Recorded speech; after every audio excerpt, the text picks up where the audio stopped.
ঢাকা। অন্তর্বর্তীকালীন সরকারের প্রধান উপদেষ্টা ডক্টর মোহাম্মদ ইউনূস বলেছেন, আগামীর বাংলাদেশ হবে ন্যায় বিচার, মানবাধিকার ও বাক স্বাধীনতার।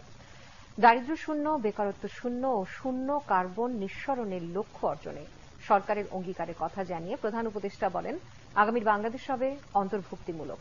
বিস্তারিত রকুনুজ্জামানের রিপোর্টে।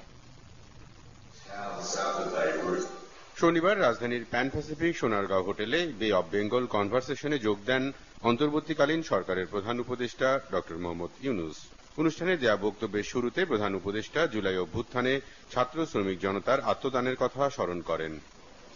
Let us pay respect to all those who sacrificed their lives, those who lost their limbs, eyes, and many physical capacities for the rest of their life.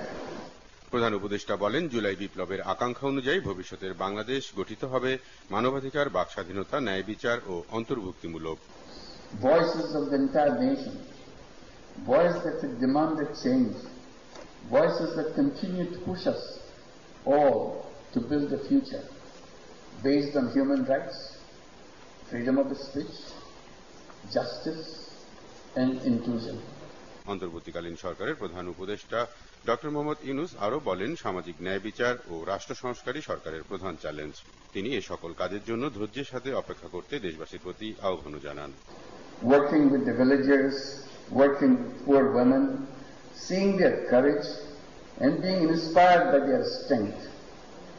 It is those experiences that taught me that every problem has a solution, maybe more than one solution, if we have the patience to pull it out from the problem itself.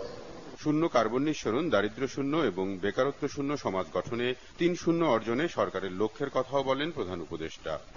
We need to create a world of 3 zeros. Zero net carbon emission, zero wealth concentration by introducing social business to solve people's problems rather than maximizing profit. Zero unemployment by turning young people into entrepreneurs. নীতি বিষয়ক এই সংলাপের আয়োজন করে বেসরকারি সংগঠন centre for government studies. Rokunuzzaman, Bangla vision, Dhaka.